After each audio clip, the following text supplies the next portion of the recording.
This video is brought to you by Ground News. Until recently, the trilateral relationship between the United States, South Korea and Japan was at an unprecedented high point, having been strengthened by then US President Joe Biden, then South Korean President Yoon Suk-yeol, and then Japanese Prime Minister Fumio Kishida. But today's cast of characters is considerably different. South Korea's newly elected president, Lee Jae-myung, has been a past critic of the alliance with the United States. Japan's Prime Minister Shigeru Ishiba views the US-Japan alliance as deeply asymmetrical, to the point that he said Japan is still not a truly independent country, and US President Donald Trump has hit both export-heavy countries with an array of tariffs and raised doubts about his commitments to the two countries' security. So in this video, we're going to explore the uncertain relationship between the three new leaders, whether the US's Asian allies, and particularly South Korea, are turning away from the US, and why this is all happening.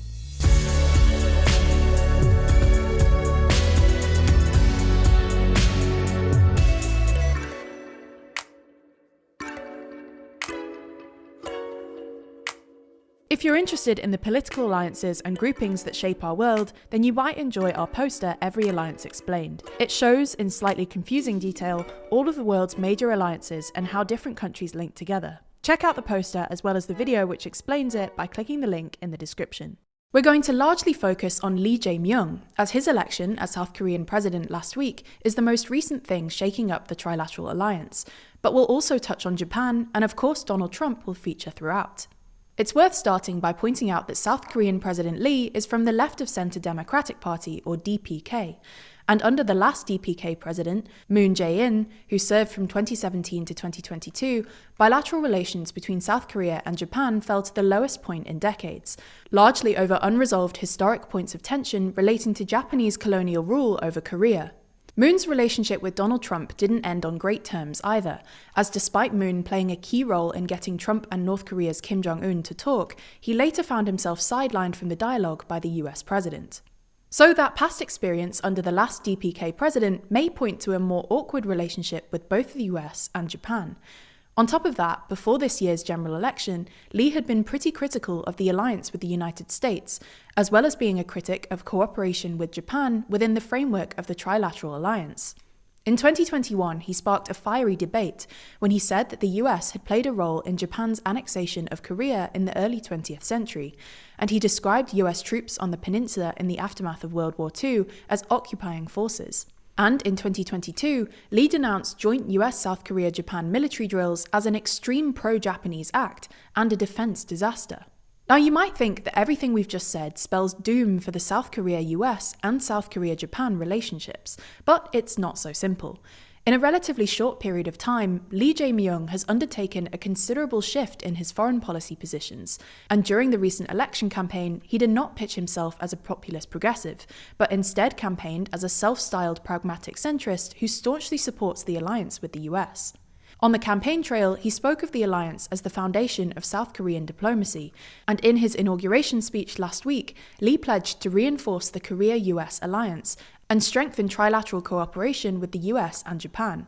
That being said, he is also in favour of a less confrontational and more cooperative approach to US adversaries, for example, re-engaging in dialogue with North Korea and improving ties with China. On the China front, Lee aims to hedge between Beijing and Washington, i.e. maintaining and recognising the importance of the US alliance, whilst also bolstering pragmatic relations with China, South Korea's largest trading partner and crucial to its supply chains. In Lee's own words, we should not put all our eggs in one basket. This hedging strategy is also something being pursued by Japanese Prime Minister Shigeru Ishiba, who has notably warmed ties with China since he took office last October.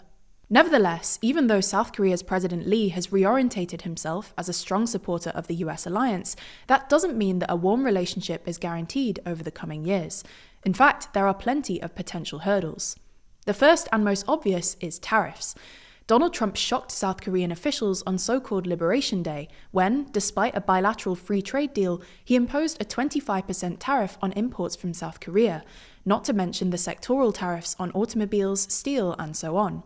This is a big deal for an export-heavy economy like South Korea, and trade negotiations could be even more complicated if Trump blends trade talks with defense demands.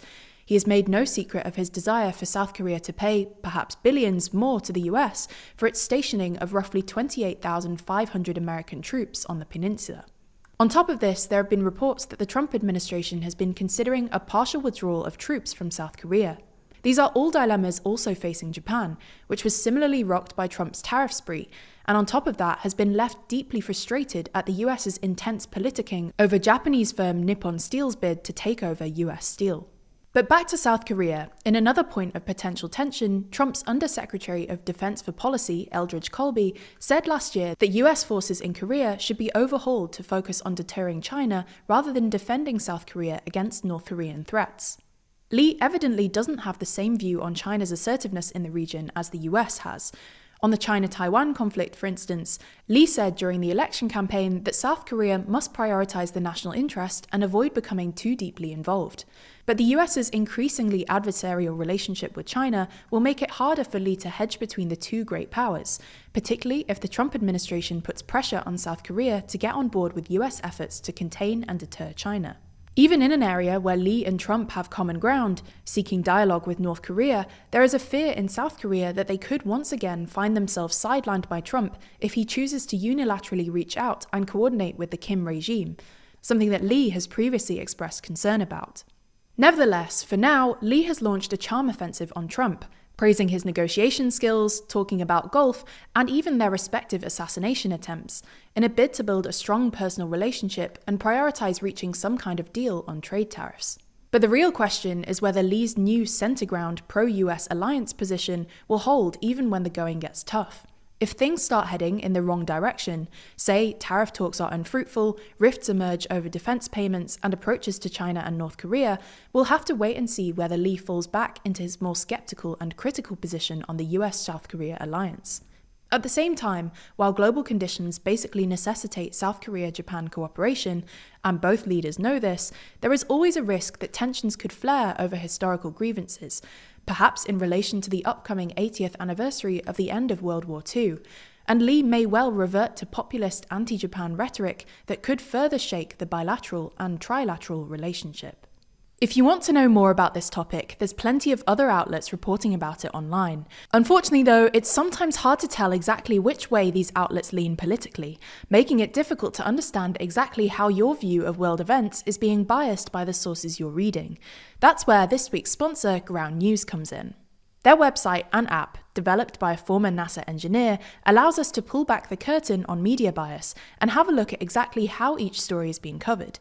For instance, this story about South Korea-Japan ties has been covered by 15 different sources. We know around 4 of these have been reported by the left, and 4 of these have been reported by the right. That's not all though. Ground News has tons of genuinely useful features. Take their blind spots feed, for instance. This shows you the stories underreported by one side of the political spectrum or the other. For example, if you lean right, you probably missed this story on Ukrainian drones striking a key Russian electronic plant. Here at TLDR News, we think that Ground News is an incredibly useful tool for our current media landscape, one that's constantly trying to attract your attention and sway you towards or away from certain political viewpoints. So having a tool that helps you spot this and helps you take action really is a game changer. If you're interested in everything Ground News has to offer, you can get 40% off the Unlimited Access Vantage Plan subscription by using the link in the description or scanning the QR code on screen. This limited time offer is only available here, so make sure you go to ground.news/TLDR or click the link in the description to get started and support an independent news platform working to make the media landscape more transparent.